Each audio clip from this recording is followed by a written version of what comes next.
Recent release ചെയ്ത ഒരു തമിഴ് മൂവിയാണ് സ്റ്റാർ. ആൻഡ് ഇതിന്റെ മെയിൻ റോൾ ചെയ്തിരിക്കുന്ന കവിനാണ്. ഈ ഒരു മൂവി കാണാനുള്ള മെയിൻ റീസൺ എന്ന് പറഞ്ഞാൽ ട്രെയിലർ ആയിരുന്നു. കാരണം കിടിലൻ ട്രെയിലർ ആയിരുന്നു, നൈസ് പ്രസന്റേഷൻ ഒക്കെ ആയിരുന്നു. ആൻഡ് മൂവി ഞാൻ കണ്ടു നോക്കി, ഒരു നൈസ് മൂവിയാണ്, എനിക്ക് ഇഷ്ടപ്പെട്ടു. പക്ഷെ ആ ഒരു മൂവിയുടെ കണ്ടന്റ് എന്ന് പറയുന്നത് അതിൽ കുറച്ചേ ഉള്ളൂ. അതിനെ കുറച്ച് ഭയങ്കര ഇതിൽ വലിച്ചു നീട്ടി ഒരു 2-2.5 മണിക്കൂർ സിനിമ ആക്കാൻ വേണ്ടിയിട്ട് ഒരുപാട് അഡീഷണൽ ആയിട്ടുള്ള കാര്യങ്ങളൊക്കെ ആഡ് ചെയ്തത്, അതായത് ഒട്ടും ആവശ്യമില്ലാത്ത കുറെ എലമെന്റ്സ് ഉണ്ട്. അതും ഈ ഒരു സിനിമയിൽ അല്ലെങ്കിൽ ആ ഒരു സ്റ്റോറി ലൈനിൽ കുത്തിക്കയറ്റി വെച്ചതുപോലെയാണ് എനിക്ക് ഫീൽ ചെയ്തത്. ഈ മൂവിയുടെ സ്റ്റോറി എന്ന് പറയുന്ന ഒരു ചെറുപ്പക്കാരൻ, അയാളുടെ ആഗ്രഹം എന്ന് പറയുന്ന ഒരു നല്ലൊരു നടനാവണമെന്നാണ്. സോ ആ ഒരു ലൈഫ് ജേണിയിൽ നടക്കുന്ന കാര്യങ്ങളും അല്ലെങ്കിൽ താൻ ഫേസ് ചെയ്യുന്ന പ്രോബ്ലംസും താൻ ഫേസ് ചെയ്യുന്ന സിറ്റുവേഷൻസും അതൊക്കെ ഓവർകം ചെയ്യുന്നതൊക്കെയാണ് സിനിമ സംസാരിക്കുന്നത്. പക്ഷെ ആ ഒരു എലമെന്റിന്റെ മാത്രമാണ് മൂവി എൻറ്റയർലി സംസാരിച്ചിരുന്നെങ്കിൽ, അല്ലെങ്കിൽ ആ ഒരു ക്യാരക്ടറിന്റെ മാത്രം ലൈഫ് ഇങ്ങനെ സംസാരിച്ച് പോയിരുന്നെങ്കിൽ കുറച്ചും കൂടി സിനിമ ബെറ്റർ ആയേനെ. കാരണം ഫസ്റ്റ് ഹാഫ് ഒക്കെ മൂവി നൈസാണ്, ആ ഒരു ക്യാരക്ടറും ക്യാരക്ടർ പ്രസന്റേഷനും അല്ലെങ്കിൽ ആ ഒരു എൻറ്റയർ സ്റ്റോറിയും നൈസായിട്ട് എലമെന്റ്സ് ഒക്കെ സംസാരിച്ച് പോകുന്നുണ്ട്. പക്ഷേ ഈ ഒരു മൂവിയിൽ എനിക്ക് വേണ്ട എന്ന് തോന്നിയ ഒരു എലമെന്റ് എന്ന് പറയുന്ന ഒരു റൊമാൻസ് ട്രാക്കാണ്. കാരണം ഈ ഒരു ക്യാരക്ടറിന്റെ ലൈഫും അയാളുടെ ലൈഫിലെ പ്രോബ്ലംസും അയാൾ ഫേസ് ചെയ്യുന്ന സിറ്റുവേഷൻസും അല്ലെങ്കിൽ അയാളുടെ നടനാവാൻ വേണ്ടി അയാൾ ചെയ്യുന്ന സ്ട്രഗിൾസും കാര്യങ്ങളൊക്കെ മാത്രമായിട്ട് പോകുന്ന ഒരു ട്രാക്കിൽ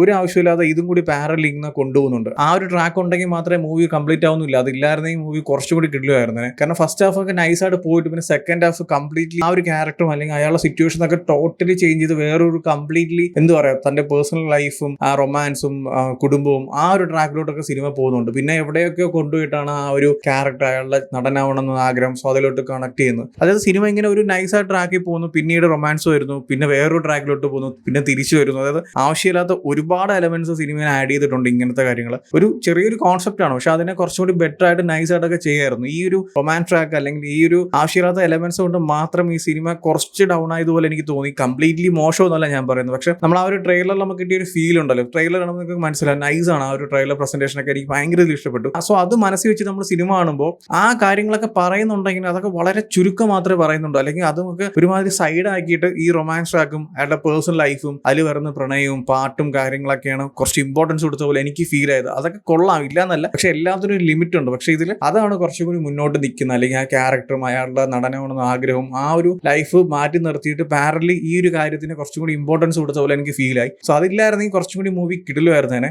ആൻഡ് പെർഫോമൻസിന്റെ കാര്യം പറയുകയാണെങ്കിൽ കവിൻ അടിപൊളിയായിട്ടാണ് പെർഫോം ചെയ്തിട്ടുണ്ട്. പുള്ളിക്കാരന്റെ റോള് പുള്ളിക്കാരൻ നൈസായിട്ട് ആ ഒരു ക്യാരക്ടർ സ്പേസും അല്ലെങ്കിൽ പുള്ളിക്കാരൻ ആ ക്യാരക്ടറിനെ വളരെ ബ്യൂട്ടിഫുൾ ആയിട്ട് ഇമോഷൻസ് ആയാലും എല്ലാ കാര്യങ്ങളും നൈസായിട്ട് തന്നെ പുള്ളിക്കാരൻ പ്രസന്റ് ചെയ്തിട്ടുണ്ട്. ഈ മൂവിൽ വന്നു പോകുന്ന എല്ലാവരും അവരുടെ സ്പേസ് എന്താണോ അല്ലെങ്കിൽ അവരുടെ ക്യാരക്ടേഴ്സ് എന്താണോ അതൊക്കെ നൈസായിട്ട് തന്നെ അവർ ചെയ്തിട്ടുണ്ട്. സോ ഞാൻ നേരത്തെ പറഞ്ഞ പോലെ തന്നെ ഒരു ആവശ്യമില്ലാത്ത കുറെ എലമെന്റ്സ് ഒക്കെ ഈ മൂവിയിൽ ആഡ് ചെയ്യുന്നുണ്ട്. നമ്മൾ ഈ ഒരു മൂവി കുറച്ച് ലാഗ് നമുക്ക് ഫീൽ ചെയ്യും സെക്കൻഡ് ഹാഫിലൊക്കെ വരുമ്പോൾ. സോ അത് ഇല്ലായിരുന്നെങ്കിൽ അല്ലെങ്കിൽ ആ ഒരു അതുകൊണ്ട് തന്നെ ആ ഒരു എലമെന്റ്സോ അല്ലെങ്കിൽ ആ ഒരു പോർഷൻസ് ഒക്കെ കംപ്ലീറ്റ്ലി റിമൂവ് ചെയ്തിട്ടാണ് ഈ ഒരു മൂവി വന്നിരുന്നെങ്കിൽ വേറെ ലെവലോട്ട് പോയിന് എന്നും പറഞ്ഞ് മൂവി ഇപ്പം കാണാൻ ഭയങ്കര ഷോകമെന്നല്ല ഞാൻ പറയുന്നത്. കാണാൻ നൈസാണ്, നൈസ് സ്റ്റോറിയാണ്, പ്രസന്റേഷൻ ഒക്കെ കൊള്ളാം, അടിപൊളിയായിട്ട് ചെയ്തുകൊണ്ടെങ്കിലും ആ ഒരു എലമെന്റ്, അതായത് ആവശ്യമില്ലാത്ത കുറച്ച് കാര്യങ്ങൾ ഉള്ളതുകൊണ്ട് നമുക്ക് ആ ഒരു മൂവിയിലുള്ള ഒരു നമ്മളിങ്ങനെ സിനിമ കണ്ടുകൊണ്ടിരിക്കുന്ന ആ ഒരു ട്രാക്ക് ഇങ്ങനെ പോകുമ്പോൾ ഈ കാര്യങ്ങളൊക്കെ വരുന്നുണ്ട്. ആ ഒരു മൂവിയുടെ എക്സ്പീരിയൻസോ അല്ലെങ്കിൽ ആ ഒരു മൂവിയുടെ ഫീല് തന്നെ ഇല്ലാതാവുന്നുണ്ട് ചില സ്ഥലങ്ങളിൽ. സോ അത് മാത്രമേ ഉള്ളൂ. ഓവറോൾ മൂവി നൈസാണ്. ക്യാരക്ടേഴ്സിന്റെ പെർഫോമൻസ് ആയാലും സ്റ്റോറി ആയാലും പാട്ടുകളായാലും എല്ലാം നൈസായിട്ട് തന്നെ ചെയ്തിട്ടുണ്ട്, നൈസായിട്ട് തന്നെ മൂവി പ്രസന്റ് ചെയ്തിട്ടുണ്ട്. സോ എന്തായാലും മൂവി കണ്ടു നോക്കുക. ഓൾറെഡി ഈ ഒരു മൂവി കണ്ടവരാണെങ്കിൽ നിങ്ങളുടെ ഒപ്പീനിയൻസ് എന്താ വെച്ചാൽ കമന്റ് ചെയ്യൂ. വീഡിയോ ഇഷ്ടപ്പെട്ടാൽ ലൈക്ക് ചെയ്യൂ, ഷെയർ ചെയ്യൂ. ഇതുപോലത്തെ കൂടുതൽ വീഡിയോസിനായി ചാനൽ സബ്സ്ക്രൈബ് ചെയ്യൂ. Thank you so much.